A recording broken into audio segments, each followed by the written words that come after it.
देखिए, पहली बात तो ये है कि सस्टेनेबल इकोनॉमी जो है ना तो पड़ोसियों की मदद से चला करती है और ना किसी आईएमएफ और वर्ल्ड बैंक से चला करती। ये आज के मौजूदा दौर की सूरत हाल है जिससे पैदा हुआ है। ना आप डॉलर खाते हैं, ना आप डॉलर लेते हैं, ना डॉलर से आप जिंदगी में कुछ और जरूरियात जिंदगी गुजारते हैं। अफगानिस्तान की जो पूरी की पूरी इकॉनमी है उसमें सिर्फ इस वक्त 10 या 12 जजीरे हैं जो उन्होंने आके बनाए हैं, जो शहरों के अंदर, जिनको रेड जोन कहते थे। कंधार में बनाया, हेरात में बनाया, लश्करगाह में बनाया, खुद काबुल शहर के अंदर 3-3.5 किलोमीटर का जजीरा बनाया जिसके अंदर वो लोग आबाद हुए कि जो कभी उनके साथ 40 साल पहले से चले आ रहे थे मुतरजमीन के तौर पे। और एक उन्होंने बड़ी शानदार किस्म की अर्बन लाइफ पैदा की। ये मजबूरियां होती हैं अर्बन लाइफ की। ठीक, एक गांव की जो इकॉनमी होती है ना, जो अफगानिस्तान पूरा 90% है, वो उसमें सिर्फ नमक खरीदने वो लोग बाहर जाते हैं और किसी चीज की उनको ऐसी जरूरत नहीं होती। दवाइयों की या बाकी चीजों की भी वो अपने तौर पे वो उनकी चलाई जा रही होती हैं। आप कभी, जिसने बलूचिस्तान में मैंने 24 साल गुजारे हैं, मुझे अंदाजा है कि सस्टेनेबल सूरत हाल क्या होती है, वो एक सोसाइटी के अंदर होती है।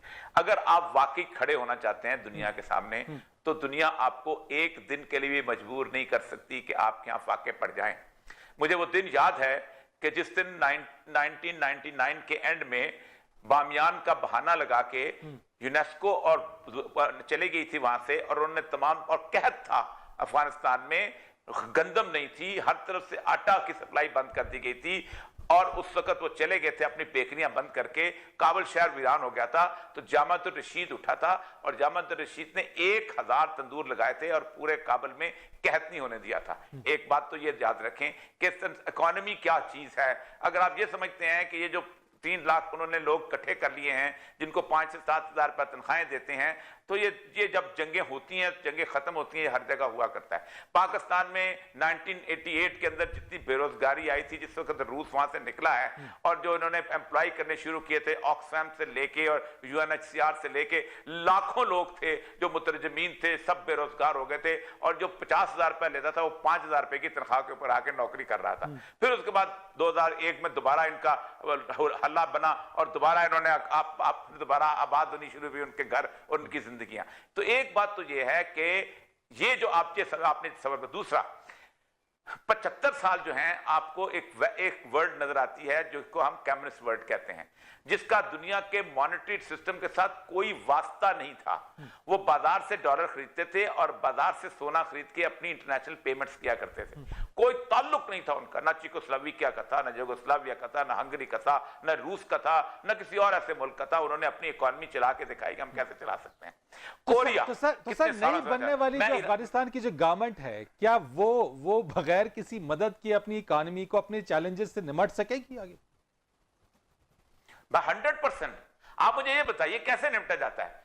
आप क्या समझते हैं कि इस पूरे उसके वजह जिस वक्त आप सिर्फ तोरखम में क्यों नहीं जाते? मैं पाकिस्तान के साफियों से कहता हूं, निकलो तोरखम पे जाओ। तोरखम में पाकिस्तान का रेवेन्यू गुज़श्ता अगस्त के मुकाबले में 80 मिलियन रुपीस ज्यादा हुआ है। डॉक्टर आसफ जा उसका इंचार्ज है, उससे कल मुझे आके बताया, वो एडिशनल कलेक्टर कस्टम है उसमें अपना सीबीआर में 21 ग्रेड का पूरे रीजन का इंचार्ज है। इस वक्त वहां पर हालत यह है कि तालिबान ने 1/3 रेवेन्यू कर दिया है।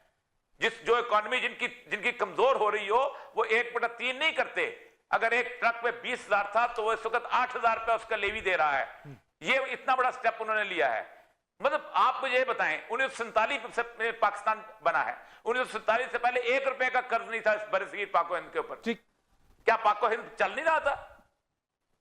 क्या यहां रेलवे लाइन बिछ रही थी, यहां दुनिया का बिगेस्ट इरिगेशन सिस्टम बन रहा था? ये आप आईएमएफ और वर्ल्ड बैंक के एक बहुत बड़े जो डेट ट्रैप चक्कर के अंदर आके दुनिया को, पता नहीं, मुझे समझ नहीं आती कौन इकोनॉमी पढ़ाता है और कौन इकोनॉमी सिखाता है मॉडर्न। उस ट्रैप के अंदर आप खड़े होना चाहिए। मैं ईरान में रहा हूं, 32 साल उन्होंने गुजारे हैं। 9 बिलियन है उनका, 38 बिलियन डॉलर उन्होंने रोक लिया था।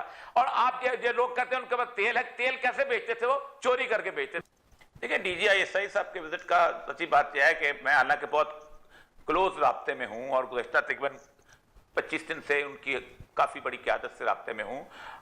मुझे मेरा ख्याल नहीं समझ आती कि ये क्या विजिट है। मेरा ख्याल एक मुलाकात है, सबसे अहम मुलाकात वो होगी उस दिन जिस दिन अमीर हिब्बतुल्लाह खुंजादा से किसी की मुलाकात होगी दुनिया में, किसी भी उसकी अभी तक किसी की मुलाकात नहीं हुई। और मैंने आज से 1 महीने पहले कहा था कि वहां उनके यहाँ तालिबान के यहाँ बैत सबसे अहम तरीन चीज है, और सरबराह अमीर हिब्बतुल्लाह खुंजादा ही आएंगे और अभी तक वही आएंगे। कल उन्होंने अपनी सारी की सारी चीजें मुकम्मल कर ली हैं, वो करने वाले हैं। पाकिस्तान का रोल, पाकिस्तान के साथ उनका मोहब्बत का रिश्ता है, क्योंकि मुल्ला उमर की वसीयत मौजूद है। और मुल्ला उमर ने कहा था कि इस इलाके के अंदर पाकिस्तान से आपने लड़ना नहीं होना, वरना पाकिस्तान के बगैर आप कुछ नहीं है, और उसको बहुत अहम लेते हैं और पाकिस्तान को खास तौर पे लेते हैं। और चूंकि ये इंसानी तारीख की सबसे बड़ी माफी है जो तालिबान ने दी है। आप सोच नहीं सकते वो दश्ते लैला वाला, वो 8000 तालिबान को कंटेनर्स में बंद करके और उनको धूप में रख के सहरा में जला देने का वाकया इतना छोटा नहीं था कि माफ किया जा सके। और वो कोई ऐसा बंदा नहीं जिसके मौलाना हिब्बतुल्लाह अपना बेटा शहीद हुआ है। कौन है तालिबान की बड़ी क़यादत में जिसके भाई 4 भाई अनस हक्कानी के जो हैं वो शहीद हुए हैं, लेकिन इतनी बड़ी माफी जो है दुनिया में सलाहुद्दीन अय्यूबी के बाद उन्होंने दी है। तो इतने दिल गुर्दे के साथ वो आए हैं। पाकिस्तान के परवेज़ मुशर्रफ के साथ भी उन्होंने कहा है कि हमें किसी से कोई नहीं लेना देना। ताजिकिस्तान ने पूरे का पूरा पंजशेर उन्होंने आबाद किया था, और पंजशेर में सारी लेके आते थे, अपना मदद लेते थे फारफोर के उस पे अपना अड्डे से जहां से इंडियन आते थे, उन्होंने वो माफ कर दिया। ईरान के साथ तल्लुकात ठीक हुए, बहुत बहुत सही चल रहे हैं। एक बात याद रखें, 60,000 तालिबान अवाम की मदद के बगैर कोई जंग नहीं जीत सकते थे। पब्लिक सर से पांव तक उनके साथ थी तो वो जीते हैं, वरना उनके मुकाबले में 3,60,000 वो फौज थी जिसके मुकाबले में जो बाइडेन ने कहा था कि दुनिया की सबसे बड़ी फौज है, वेल इक्विप्ड है। उसके बाद उससे बेहतर असला किसी फौज के पास नहीं, उससे बेहतर ट्रेनिंग किसी और फौज ने हासिल नहीं की, उससे बेहतर सैटेलाइट किस्म की स्पोर्ट किसी और के पास थी। उस फौज के मुकाबले में 60-65 सर लेकिन तब तो दुश्मन फौज थी, लेकिन क्या आप समझते हैं कि आज भी हालात वैसी हैं? उस वक्त तो अमेरिकी फौज थी वहां पे।